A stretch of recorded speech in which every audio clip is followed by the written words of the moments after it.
Mesdames, Messieurs, bonsoir. Le décryptage de l'actualité de la semaine écoulée entre confrères de différentes rédactions, c'est sur Club Média 7. Et Club Média 7 reçoit pour vous ce soir Ulrich Gaba, journaliste à Canal 3 Bénin. Ulrich Gaba, bonsoir. Bonsoir Lénaïque. Et avec nous également, pour ce tour d'horizon de l'actualité, Pascal Anselme Aguéoundé, journaliste au quotidien du service public La Nation. Pascal Anselme Aguéoundé, bonsoir. Bonsoir. Mais avant tout, qu'on relaye les journaux au cours de la semaine écoulée, le condensé et la réponse, c'est avec Marcel Arossi et c'est dans la première rubrique de cette émission, Revue Hebdo.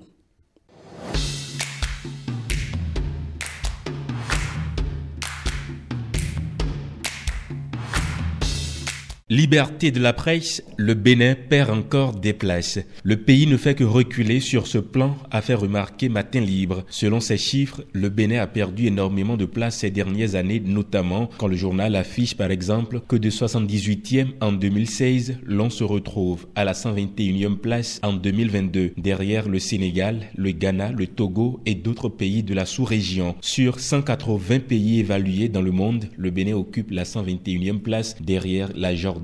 Précision de Vif d'Afrique. Le Bénin a connu une chute progressive avec une constance entre 2016 et 2017 selon ce journal aussi. Reporters sans frontières observe par ailleurs que 488 journalistes ont été emprisonnés entre 2020 et 2021, ce qui fait de l'Afrique le continent le plus dur vis-à-vis des journalistes. Vif d'Afrique. Concertation politique au sein de l'opposition, Irénée Agossa n'exclut pas de rencontrer Candide Azanaï. Appréciant Candide Azanaï dans sa logique, Irénée Agossa entend discuter avec lui en vue de concilier leurs positions pour aboutir à une solution définitive. C'est Fraternité qui en parle. Le président du parti Restaurer la confiance l'aurait fait savoir dans un entretien accordé à un média de la place. Et selon Fraternité, Irénée Agossa réitère son soutien à Candide Azanaï dans sa logique politique qui, selon ses propos, est à l'antipode de celle des démocrates. D'après lui, ces derniers viennent créer une confusion sans reconnaître leur responsabilité dans ce qui se passe. Marie-Élise Bédot et la politique, c'est du passé. C'est du moins l'essentiel à retenir des propos de l'avocate âgée de 68 ans aujourd'hui lors de son passage vendredi 22 avril 2022 sur le plateau de 5 sur 7 matin de l'Office de radiodiffusion et télévision du Bénin. Pour Gaskiani Info, on la voyait venir. Celle qui a occupé également le portefeuille du ministère du Commerce, de l'Artisanat et du Tourisme par le passé a affirmé qu'elle se retire de la vie politique pour se consacrer à autre chose. Criette, coup de répression des infractions économiques et du terrorisme, un homme épinglé pour escroquerie de prévenu. L'information relayée par les médias locaux est aussi vérifiée et traitée par Radio France Internationale. L'homme avait démarché un cybercriminel lui promettant à la veille de son procès de le tirer d'affaire. En échange, il a perçu de l'argent, mais ce n'était qu'une supercherie et à l'arrivée, le mis en cause a été lourdement condamné. Le faux intermédiaire risque jusqu'à 5 ans d'emprisonnement selon les médias. Selon les informations rapportées par Vif d'Afrique par exemple, il appartiendrait à une bande. 2 de ses complices purgent actuellement une peine de 5 ans d'emprisonnement. Un 4e homme a été interpellé sur instruction du procureur spécial. Actualité oblige, un petit tour à l'international. La junte militaire malienne met fin à ses accords militaires avec la France. Dans le communiqué signé par le porte-parole du gouvernement, le Mali dit constater avec regret certains incidents relatifs à la coopération militaire entre Paris et Bamako. Rapporte Vif d'Afrique. Turbulence sans fin sur cette ligne, affiche Wakatsira. En attendant, selon ce média, la suite des événements n'augure d'aucune baisse de tension et pourrait même être davantage tumultueuse compte tenu de la radicalité de position des uns et des autres. Dubaï porte-à-porte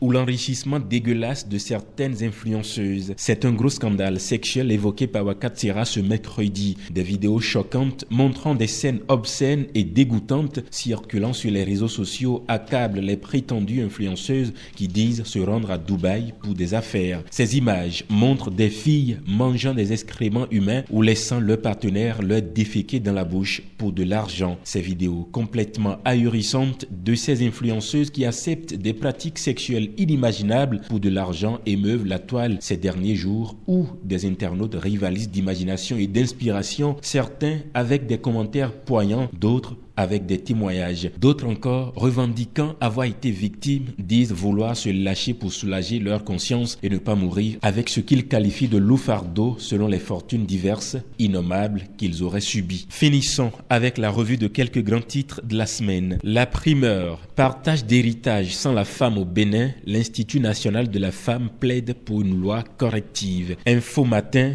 verrou des 10% aux législatives, Adrien Humbedji, rattrapé par son passé, Guy Mitokpe et Jean-Marie Aladagbe, tels des prêtres du Fa. Le matinal, proposition d'une atténuation à la règle des 10%, le PRD cherche un raccourci pour sa remontada. Fraternité, cherté de la vie au Bénin, à l'heure des débats d'idées, curieux silence des partis politiques. La nation, hausse constante des recettes publiques, plus de 1440 milliards de francs CFA mobilisés en 2021. Vif d'Afrique, projet Lumière du Bénin, les 77 communes du Bénin bientôt sorties de l'obscurité.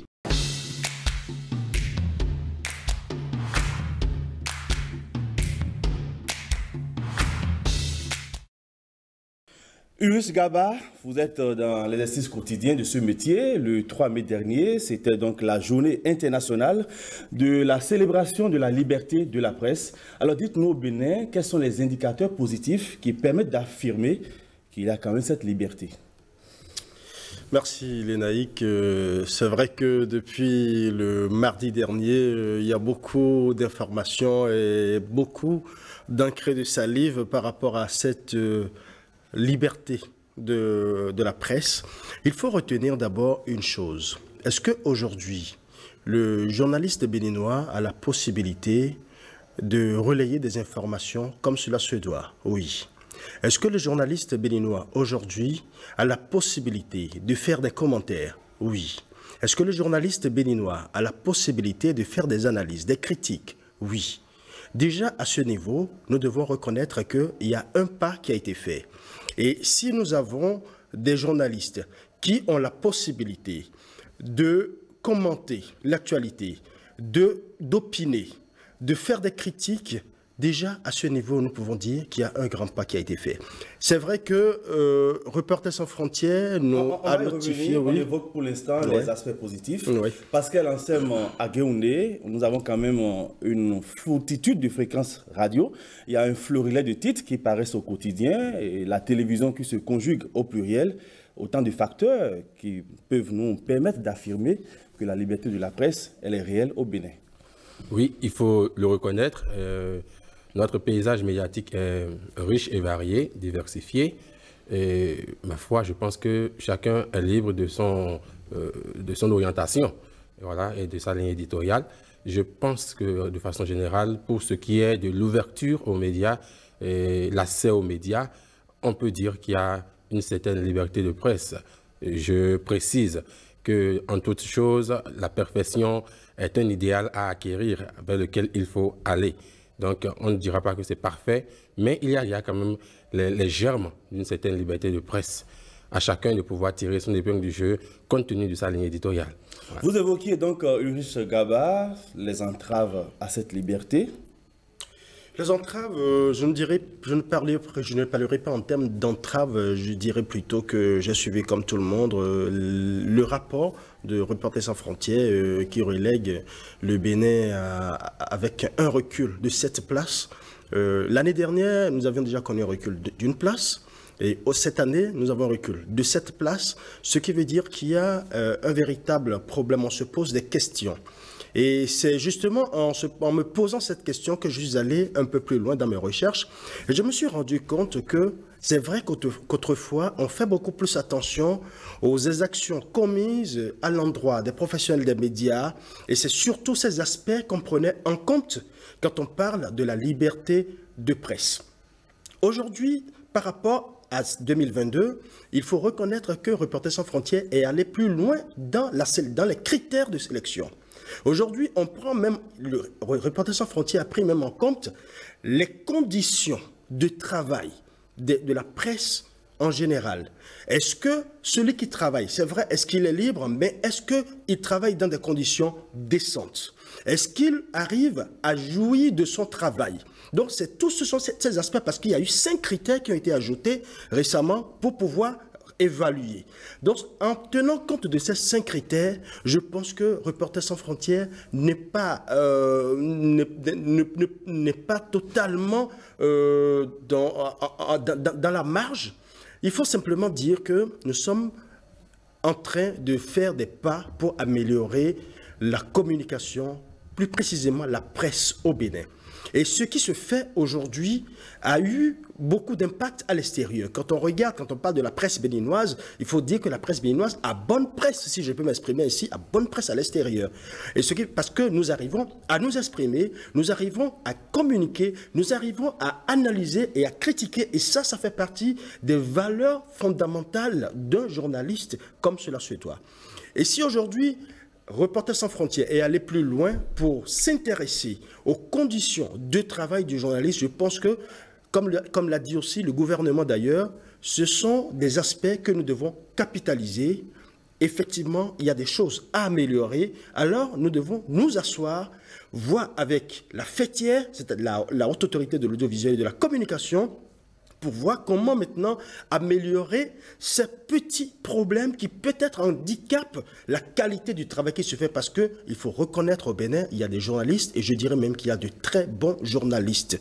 Donc, si nous améliorons ces conditions de vie qui sont les critères, qui font partie des 5 critères qui ont été ajoutés par Reporters sans frontières pour évaluer cette année, on peut dire que nous n'avons pas reculé, mais ils ont plutôt pris en compte des critères que nous n'avions pas prise en compte, mais aujourd'hui, compte tenu de ce rapport qui a été donné, qui a été publié, nous devons maintenant nous asseoir. L'UPMB, toutes les fêtières de la presse doivent maintenant s'asseoir et revoir d'abord les conditions de travail du journaliste et secondo, ce que nous savons bien faire, donner l'information crédible et sûre. Voilà. Pascal Ansem-Ageoundé, voilà autant de paramètres mis en lumière par Ulrich Gaba. Vous épousez ou partagez certainement le même regard sur la question que lui. Oui, je partage beaucoup de points de vue qu'il vient d'évoquer. Mais je voudrais vraiment analyser la liberté de presse au Bénin sous le prisme de la responsabilité, parce que liberté, c'est responsabilité. Responsabilité pour le journaliste, responsabilité pour l'organe de presse et responsabilité pour l'État, les gouvernants. Alors déjà, responsabilité pour le journaliste. Vous voyez, quand on dit liberté de presse, on peut aussi comparer ça à la liberté d'aller et venir du citoyen. Vous savez que vous avez la liberté d'aller où vous voulez.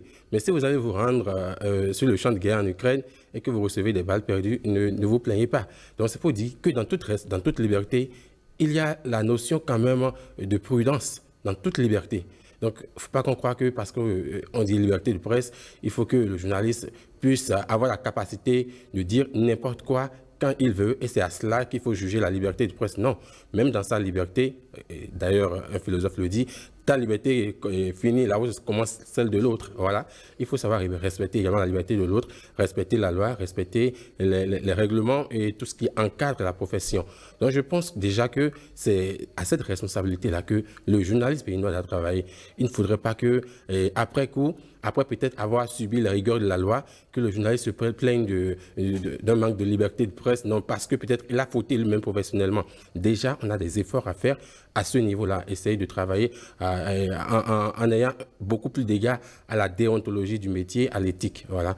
Et quand je parle de responsabilité pour l'organe, c'est pas un secret. Aujourd'hui, il faut qu'on le dise, la plupart des organes de presse, il y a peu d'organes de presse qui peuvent aujourd'hui tendre la main à des partis de l'opposition. Il y a peu d'organes de presse, il faut qu'on le dise. Certainement à cause de raisons économiques, certainement, on le sait. Et c'est une affaire de ligne éditoriale. Quand un organe choisit d'embrasser une ligne éditoriale, après qu'on ne vienne pas se plaindre non plus de liberté de presse, tu as choisi. Quand vous choisissez, vous assumez. C'est pourquoi je parle de responsabilité. Alors, le journaliste qui se retrouve dans un organe de presse, qui a une certaine ligne éditoriale, tu as choisi de rester dans cet organe-là. Ne parlez pas après d'un manque de liberté. Vous connaissez déjà la ligne éditoriale de votre journal ou de votre média. Vous avez choisi de rester. Ne parlez pas de liberté de presse. Parce qu'à partir du moment où l'organe vous garantit, je dirais, la possibilité de traiter tout sujet avec professionnalisme, bien sûr, sans aller égratigner sa ligne éditoriale, et que vous-même vous épousez la ligne de cet organe, ne vous plaignez pas après de liberté de presse. Moi, je pense qu'on ne peut que se plaindre lorsque vous êtes dans vos droits. vous avez signé quelque part où il y a une certaine orientation.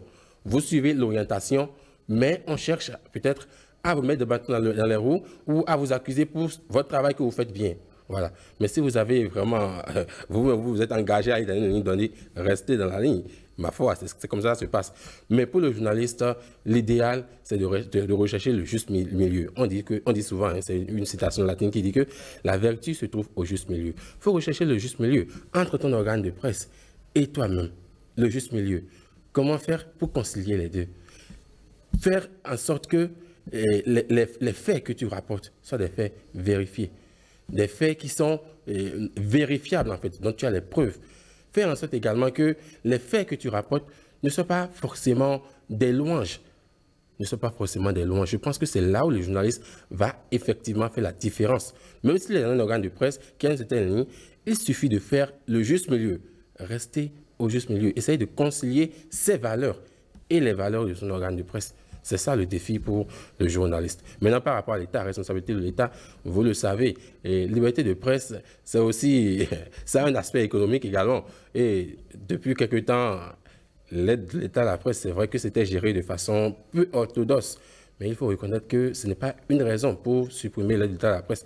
Il faut peut-être voir comment faire pour agir un peu sur le mode d'attribution, et deux, agir un peu sur l'orthodoxie financière au niveau des organes qui perçoivent cette aide-là, afin que ça aille vraiment vers, je dirais, vers le fonctionnement de la rédaction, le fonctionnement de ces organes-là.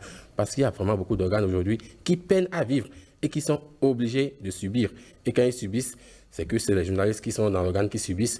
Et bonjour les dégâts. Dans ces conditions, on préfère raqueter ou écrire n'importe quoi, histoire de voir si on peut tirer tel ou tel de ce qu'on a écrit. Voilà. Uris Gaba, pour que le journaliste ne tombe pas sous le coup de la loi, quel est le distinguo qu'il faut opérer entre le code de l'information de la communication et le code du numérique?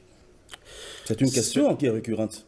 Oui, c'est assez délicat ce point de vue parce que déjà, il faut retenir une chose. J'énumérais tantôt les nouveaux points, les nouveaux critères pris en compte par Reporters sans frontières. Et parmi ces points, justement, il y a les fake news. Donc déjà, je réponds un peu à cette question-là en notant que le journaliste qui se réclame comme tel doit savoir que l'information qu'il véhicule n'engage d'abord que lui et l'information doit être vraie, vérifiée et tout cela, ça fait partie déjà de la formation et on sait que le journaliste, celui qui se dit réellement journaliste professionnel des médias ne peut pas véhiculer une information qu'il n'a pas au préalable lui-même vérifiée. Donc déjà, en le faisant, il respecte la déontologie du métier. Si à un niveau donné, on sait que cette information est de façon diffamante, est de nature diffamante et qu'on diffuse une telle information en sachant très bien que cette information n'est peut-être pas vérifiée ou est de nature très diffamante et qu'on subit finalement les coups de la loi, est-ce qu'on peut dire qu'on a été victime, qu'on est victime d'une exaction de la part du gouvernement ou de la part de la haute autorité de l'audiovisuel et de la communication ou pas? C'est à ce niveau-là que le professionnel doit pouvoir faire la différence. Et là, je fais la nuance entre le professionnel journaliste et le web activiste. Parce qu'aujourd'hui, vous avez bien fait de parler du numérique, parce qu'avec le numérique aujourd'hui, on a l'impression que tout activiste est systématiquement journaliste. Il faut qu'on fasse le distinguo entre les deux parties. Sur la toile, très souvent, il y a certaines personnes qui se réclament être web activistes, qui diffusent des informations avec des titres bien mirobolants, intéressants. Mais quand vous allez dans le fond, vous vous rendez compte que soit c'est de l'infox, soit c'est juste pour diffamer. Et vous vous posez la question de savoir, est-ce que celui-là, c'est vraiment un journaliste? C'est à ce niveau que la haute autorité de l'audiovisuel et de la communication est appelée à procéder à un toilettage de la corporation. Parce que justement, il y a un problème qui se pose à ce niveau. N'importe qui aujourd'hui peut-être a son téléphone portable ou son ordinateur portatif, crée un site. Et systématiquement, il devient journaliste. Et nous avons une floraison des web TV aujourd'hui. La RAC a bien fait tout récemment de faire un recensement des web TV sur l'espace béninois. Mais il reste encore un véritable nœud à cerner. C'est vrai que ceux qui se sont vite enregistrés, c'est vrai, il y a beaucoup de journalistes, il y a beaucoup de journalistes professionnels parmi eux, mais maintenant, il faut maintenant qu'on passe à la formation, qu'on recadre réellement la qualité du travail qui est fait. Parce que de la qualité de la production dépendra l'image que tout le Bénin entier va donner en termes de liberté de presse. Parce que la liberté de presse, comme l'a dit Anselme, votre liberté s'arrête là où commence celle des autres. Et quand vous savez très bien que cette information n'est pas crédible, il faut s'abstenir simplement de la diffuser. Donc je pense que les nouveaux critères qui ont été impliqués, qui ont été pris en compte cette année par Reporters sans frontières, sont des critères qui doivent beaucoup plus nous faire réfléchir, et patrons de presse, et journalistes, reporters, présentateurs, analystes, critiques, et autorités fêtières. Je parle de la HAC, de l'UPMB, le CNPA, tout ce qui intervient dans le secteur de la presse au Bénin. Je pense qu'il va falloir, parce que déjà, c'est bien déjà que le 3 mai dernier, qu'il y ait une initiative de cadre à l'endroit entre les fêtières et la HAC. Il faut qu'on sente beaucoup plus maintenant l'implication de la HAC dans le développement et l'épanouissement de la presse béninoise. Parce que depuis longtemps, on a souvent l'impression que la HAC, elle est là juste pour fouetter la presse béninoise, juste pour dire non, là, ce qui se fait n'est pas bien. Non, la HAC n'est pas là que pour ça. C'est vrai qu'elle est là pour réguler, mais la régulation n'est pas que dans le sens négatif, n'est pas que dans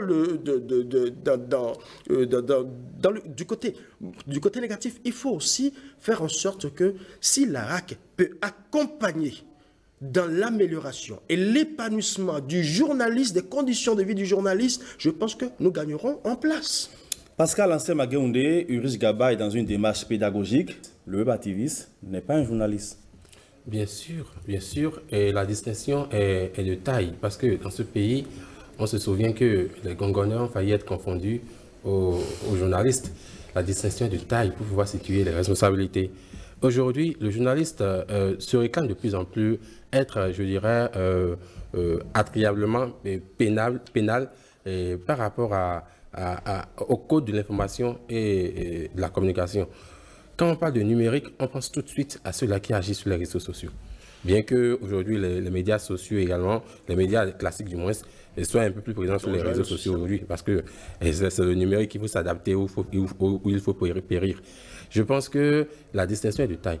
Parce que très souvent, quand on se plaint de l'interpellation d'un journaliste, c'est parce qu'il a été jugé sur la base du code du numérique. On sait que le code de l'information a déjà dépénalisé, en tout cas, les peines privatives de liberté. Donc, très souvent, c'est du côté du numérique qui a maintenant l'étau, en fait. C'est vrai que la présidente de l'UPMB a annoncé à l'occasion de la journée internationale de la liberté de la presse qu'il y a une relecture qui se fait, c'est dans le but de proposer une solution à cette épine-là qui est encore en train je dirais, de martyriser beaucoup de journalistes aujourd'hui. Le code du numérique, c'est vrai que ça peut s'appliquer aux journalistes si il enfreint, je dirais, s'il va sur le terrain du numérique, en fait. Et c'est là où il y a un peu de malaise, en fait. De malaise. Parce que le journaliste, il reste journaliste. Ce n'est pas le moyen qu'il emploie, ce n'est pas le canal qu'il emploie qui fait de lui un journaliste.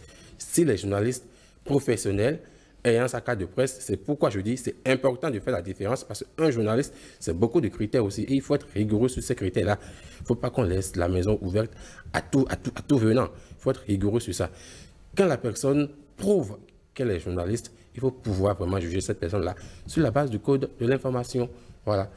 Nous allons à présent évoquer un autre sujet. Il s'agit du projet gouvernemental baptisé Lumière du Bénin, qui est dédié à l'éclairage public des 77 communes du pays. Ulrich Gaba. C'est un projet qu'il faut saluer, il faut le dire, tour de go, parce que quand on parle de lumière, la lumière d'abord, dans une localité, nous savons qu'elle est bénéfique.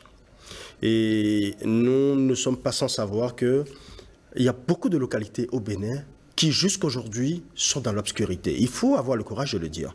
beaucoup de localités végètent encore dans l'obscurité. Et quand il y a obscurité dans une localité, il y a beaucoup d'aspects en même temps qu'il faut prendre en compte. La sécurité, qui est le premier pan à prendre en compte.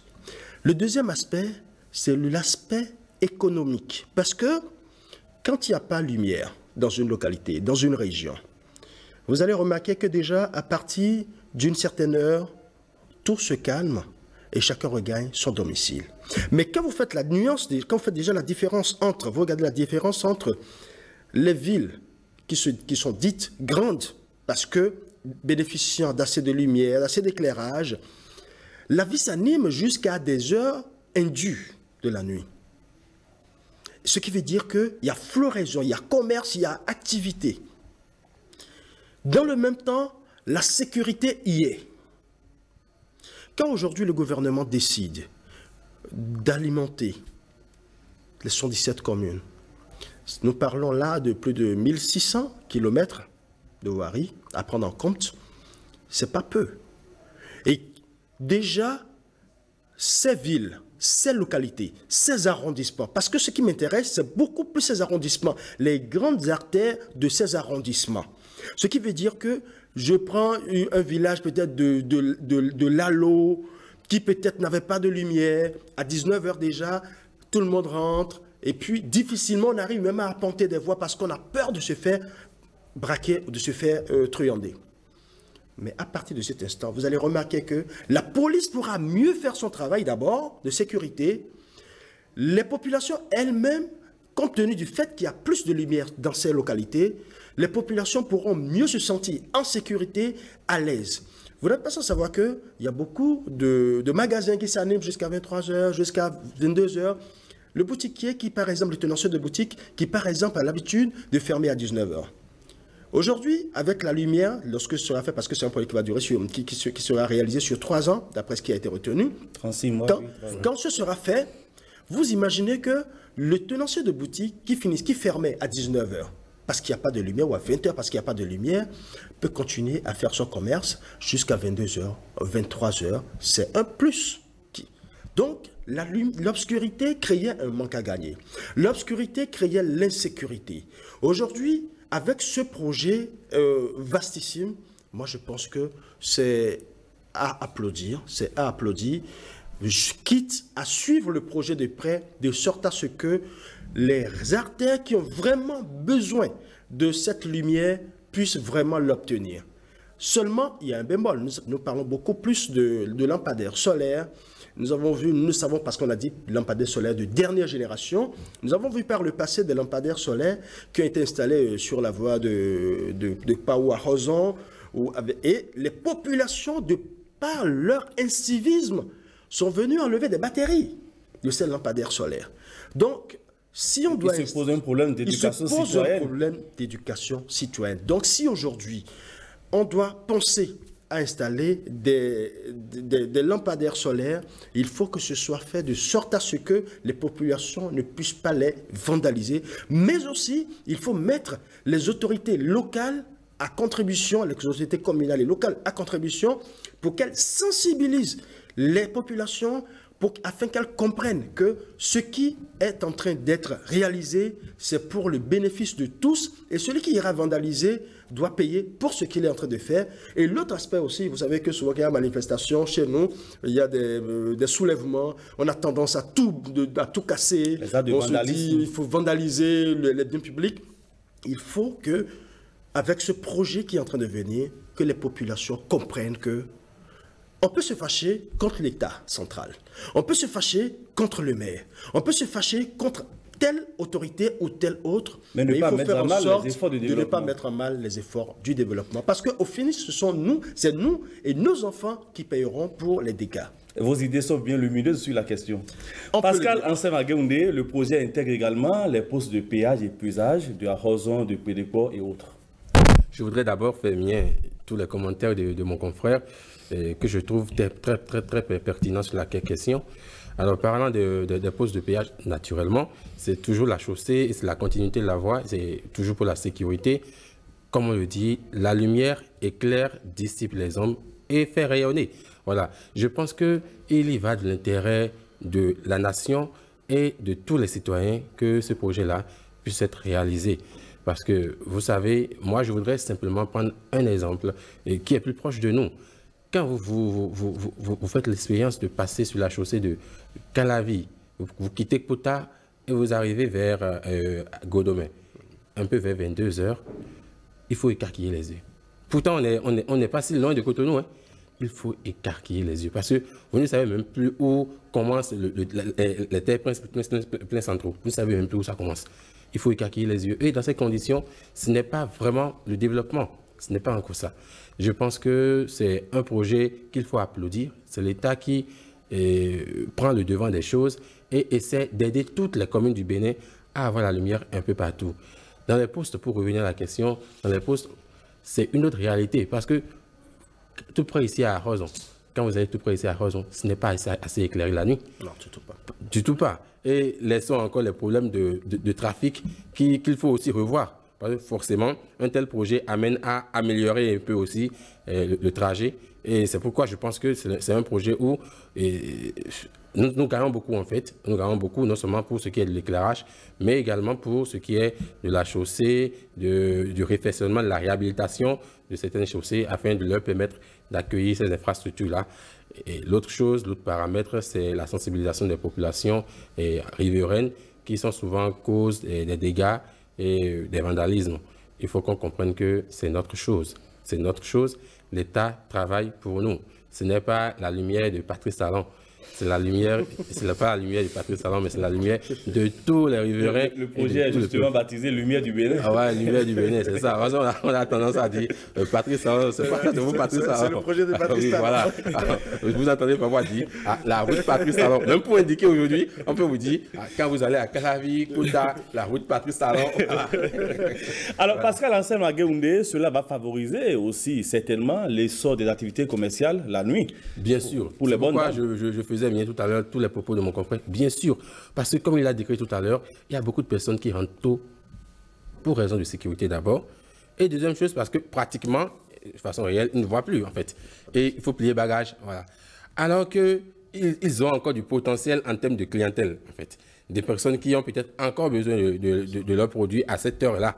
Je pense surtout les produits de première nécessité qu'on achète à toute heure. Hein. Oui, c'est peut-être madame qui est en train de cuisiner qui se rend compte de ce que il me manque telle chose et court rapidement pour acheter. Voilà. Et on a déjà fermé peut-être parce qu'il n'y a plus de lumière, on ne voit plus bien. Voilà. Donc c'est un exemple parmi tant d'autres pour dire que c'est une plus-value pour les commerçants, pour toutes les personnes qui sont installées aux abords des rues, qui ont leur commerce là aux abords des rues. Et ces personnes-là sont les premières d'ailleurs à bénéficier de ce projet-là. Ouais. Ulrich Gaba, une autre décision issue du Conseil des ministres, c'est l'indemnisation des sinistrés dans l'alignement de certains axes routiers dans les départements du Zou, du Koufo, de la Donga, de la Takora et de la Libori. Vous êtes un journaliste spécialiste des questions routières. Ouais.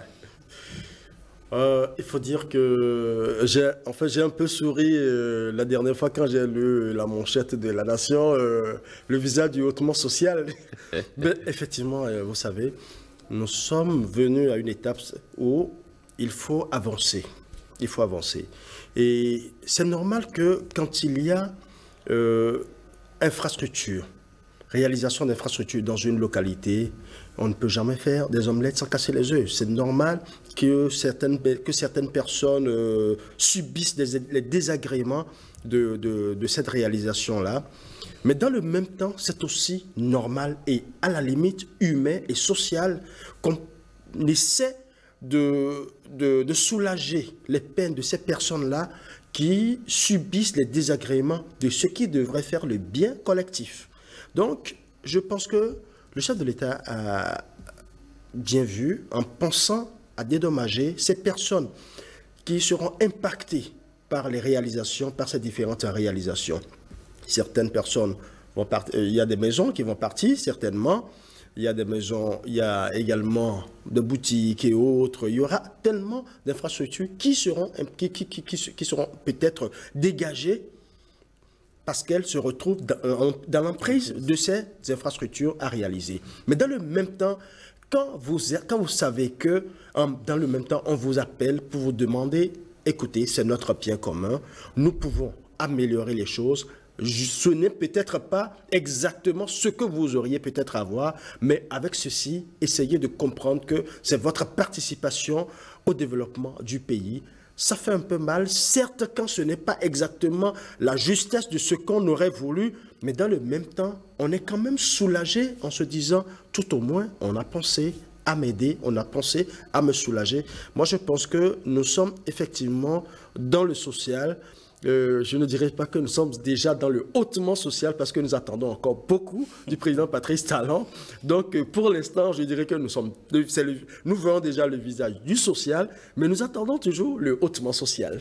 Le visage du social, Pascal. Hein, oui, le visage du social, hein, c'est tout ça déjà. Ce n'est pas une première. Le gouvernement Talon tient toujours à la préservation des intérêts des citoyens. Voilà, et je pense que c'est la meilleure posture pour ne frustrer personne.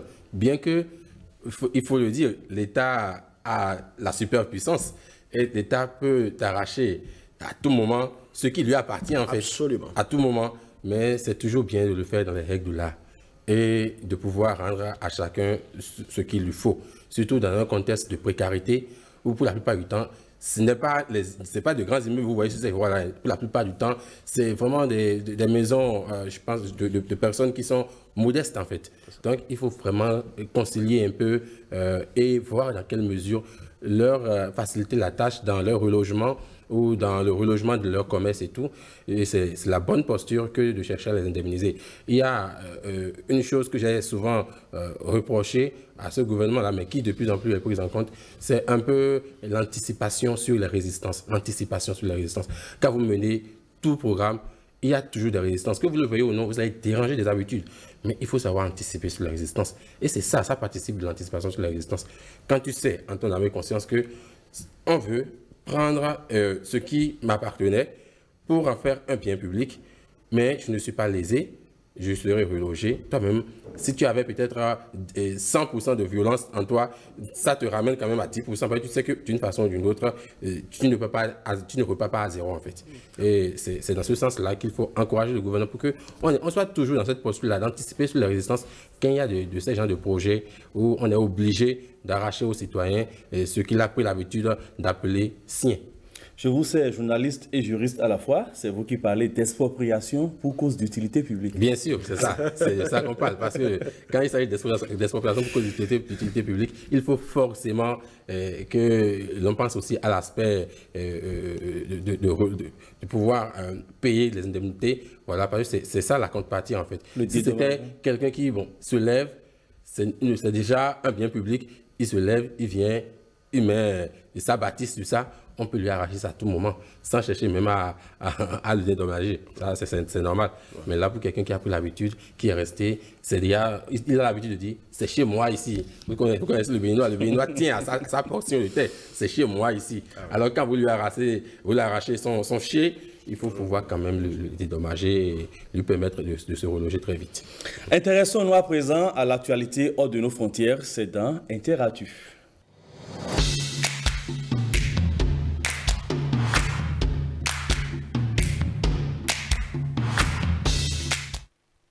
Pascal Anselme Agueoundé, la junte au pouvoir au Mali, a rompu les accords de défense avec la France sous prétexte que l'espace aérien malien aurait été survolé de façon frauduleuse par les forces armées françaises et qu'il y aurait également des atteintes flagrantes à la souveraineté nationale. Voilà encore un nouveau point dans ce que j'appelle déjà la dégradation des relations entre le Mali et la France. Et tenons-nous bien, tout ça parce qu'un drone a filmé une scène inappropriée. Un drone français a filmé une scène inappropriée où il y a des soldats qui seraient de la vague de Wagner qui seraient en train en fait d'enfuir des corps pour créer des preuves accablantes contre la France et l'accuser de torture, de barbarie en fait. Voilà. Je pense que tout part de là en fait. Voir que la France a encore les moyens, malgré la dégradation de la relation, de surveiller, d'avoir un regard sur ce qui se passe. Forcément, la junte au pouvoir veut tout faire pour contraindre un peu la France. Je pense qu'il y a déjà un processus de désengagement qui est en cours. avant même que les accords de défense ne soient rompus, il y a un processus de désengagement depuis février où le chef de l'État français a décidé que les troupes Barkhane se replient. Ce processus est en cours et doit durer 6 mois. Prendre une décision pareille, on peut se demander ça a quel effet maintenant. Je pense que l'effet que ça a, c'est un message fort.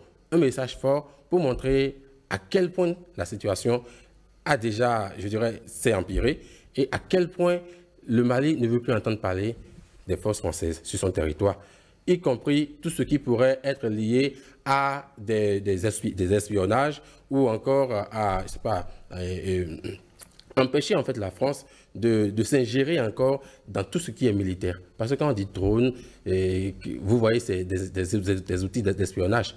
Et je pense que le Mali est en train d'envoyer un message fort à la France pour lui signifier clairement qu'il ne veut plus travailler avec la France sur le domaine, sur ce pan-là. Ulrich Gaba, la France qui elle estime que cette décision est injustifiée.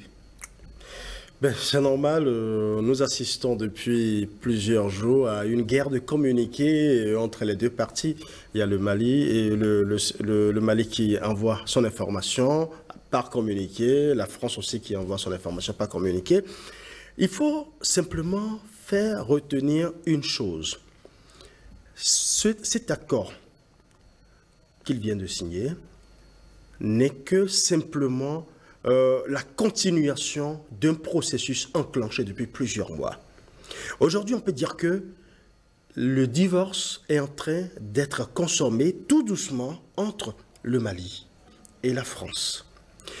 Si aujourd'hui, le Mali, d'ailleurs, le porte-parole du gouvernement, le colonel Maïga, avait eu à prononcer des propos assez forts. Il dit qu'en 10 ans, qu'il n'a pas senti l'importance des troupes françaises dans la lutte contre le terrorisme. Ce qui veut dire que si en 10 ans la France est restée à nos côtés et que nous n'avons pas pu vaincre le terrorisme, à quoi cela servirait-il de chercher à continuer avec la France?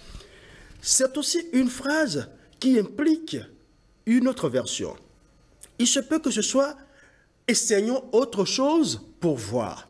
La preuve, le Quai d'Orsay avait dit entre-temps, quand le Quai d'Orsay a demandé le repli de ses troupes, avait dit que la France ne saurait cohabiter avec des mercenaires, parlant justement des Russes, de la présence des militaires russes. Donc à ce niveau déjà, vous comprenez que entre les deux parties, la désunion est claire. Les images de drones tout récemment n'ont été que la cerise sur le gâteau. La France estime qu'elle a encore 6 mois, comme l'évoquait Pascal Ansema-Guéoundé, pour mener à bien et à terme son désengagement. Oui, effectivement, la France a encore 6 mois. Mais la question qui se pose aujourd'hui est plutôt de savoir, est-ce qu'un régime transitoire a la possibilité d'annuler, là nous parlons juridique. Est-ce que un régime transitoire a la légitimité d'annuler un contrat signé par un régime authentique, confirmé?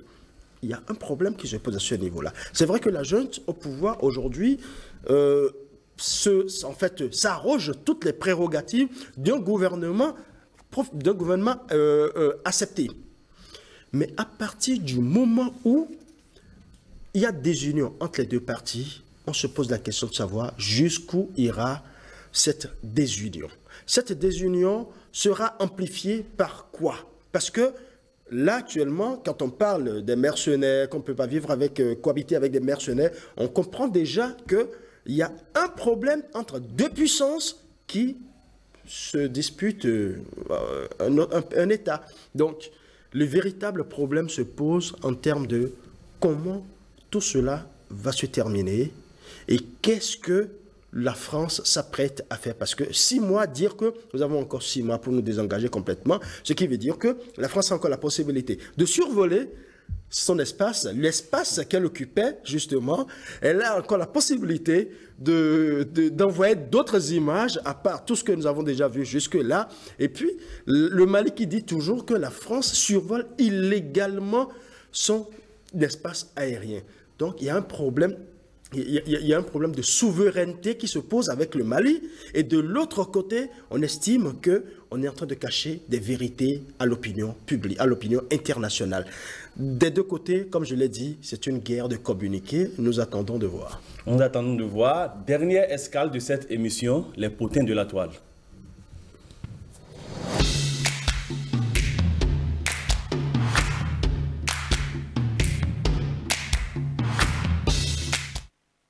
Deux jeunes dames africaines qui se rendent à Dubaï dans le but de devenir riches, mais à quel prix? En étant prêtes à consommer des excréments humains. De riches Émiratis, la révélation du scandale a affolé la toile cette semaine, Ulrich Gaba.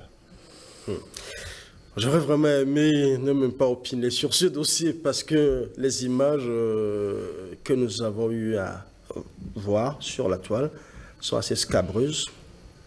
Des images choquantes, il faut avoir le courage de le dire.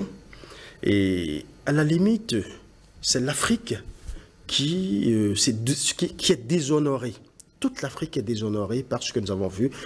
Mais en même temps, je me dis que ce n'est que ce que nous savons tous qui a été simplement mis à jour.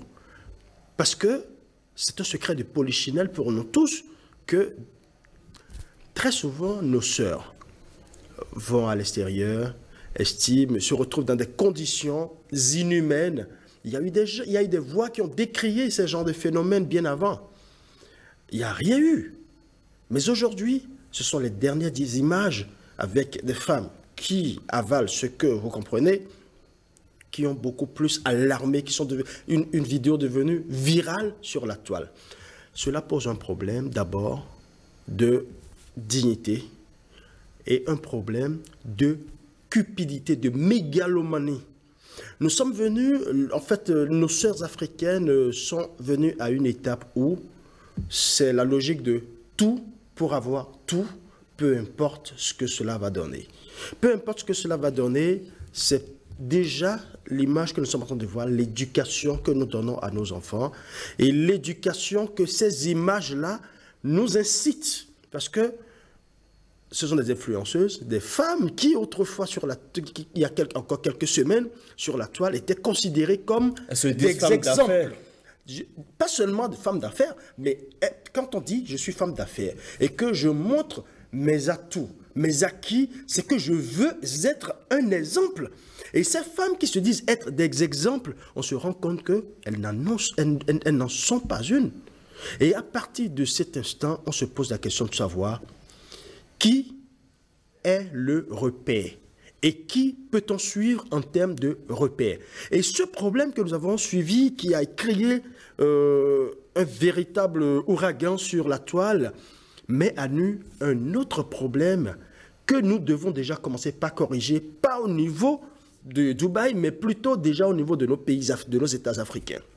C'est-à-dire des bourses qui viennent, des bourses, on présente des bourses mirobolantes à nos sœurs, sous prétexte que vous irez travailler dans un pays. Pas que ça, des travaux domestiques. Non, est-ce que c'est un crime pour une femme d'apprendre que oui, il y a des opportunités pour travailler, pour être nounou des enfants dans un pays développé, se faire un peu d'argent et revenir. Beaucoup de nos sœurs le font en France, ailleurs, aux États-Unis, elles le font, elles gagnent bien leur vie. Mais qu'on leur fasse miroiter ces genres de choses et qu'elles aillent se retrouver dans des postures d'esclavage, parce que là, je fais la distinction entre deux aspects de ce problème, celles qui le font volontairement et celles à qui on fait miroiter de belles opportunités, mais qui vont là-bas et qui se retrouvent dans des conditions d'esclaves. Voilà on vous aura compris sur la question. Pascal Ansem à Guéoundé, on sait désormais ce que vont faire nos fameuses influenceuses à Dubaï. Et c'est vraiment dommage. C'est inimaginable en fait. C'est vrai que c'est une réalité déjà rapportée, mais voir les images, c'est renversant en fait. Je pense que nos sœurs doivent tenir ce sujet-là par le bon bout. Parce qu'il y en a encore qui peuvent se dire, et c'est ça le drame en fait, qui peuvent se dire, bon, si ce n'est que ça pour avoir des millions. Il y en a qui le disent. Oui, déjà, il y en a qui le disent déjà. Si ce n'est que ça pour avoir des millions, mais des personnes qui peut-être n'étaient même pas informées. Hein, qui se posent un problème d'éducation. Oui, d'éducation, vraiment. C'est l'illustration de la misère morale. Je vous assure. Non, il va falloir que nous éduquions mieux nos filles, vraiment. Il faut mieux les éduquer et surtout ne pas les laisser prendre des contre-exemples comme des modèles. Ouais, quelqu'un qui pour faire sentir sa richesse, est obligé d'envahir les réseaux sociaux. Il y a un problème déjà qui se pose. Combien de fois on voit Dangote sur TikTok ou bien, je ne sais pas trop. Quand on voit les hommes les plus riches qui ont réussi, même notre président, combien de fois on les voit sur les réseaux sociaux en train de faire miroiter tel ou tel. Donc déjà ça doit être, je pense, une alerte pour vous dire, attention, cette personne-là, ce n'est peut-être pas un modèle. Quelqu'un qui a besoin de ça pour faire sentir sa richesse, non, il y a quelque chose qui ne va pas. C'est la première chose à faire remarquer à nos sœurs. Et l'autre chose, c'est quoi? Le gain facile. Le gain facile, c'est toujours ça, le gain facile. Finalement, qui devient un gain pénible, très pénible. Un gain même, je dirais, avilissant, honteux. Je pense que nos sœurs valent mieux que ça. Parce que tout ça, c'est l'Afrique, finalement. On nous prend comme des torchons. On se dit, bon, les Africains, bof, ce sont les toilettes publiques. Bah oui, et c'est comme ça qu'on nomme d'ailleurs. Voilà, ce sont les toilettes publiques. Et ce sera donc tout pour Club Média 7 de ce jour. Je le rappelle, j'ai reçu Pascal Anselme Aguehoundé, journaliste au quotidien du service public La Nation. Merci à vous. Merci. Avec nous également, pour ce tour d'horizon de l'actualité, Uris Gaba, journaliste à Canal 3 Bénin. Merci à vous. Merci. Merci à vous aussi, chers amis téléspectateurs. Merci à toute l'équipe de préparation et de réalisation de Club Média 7.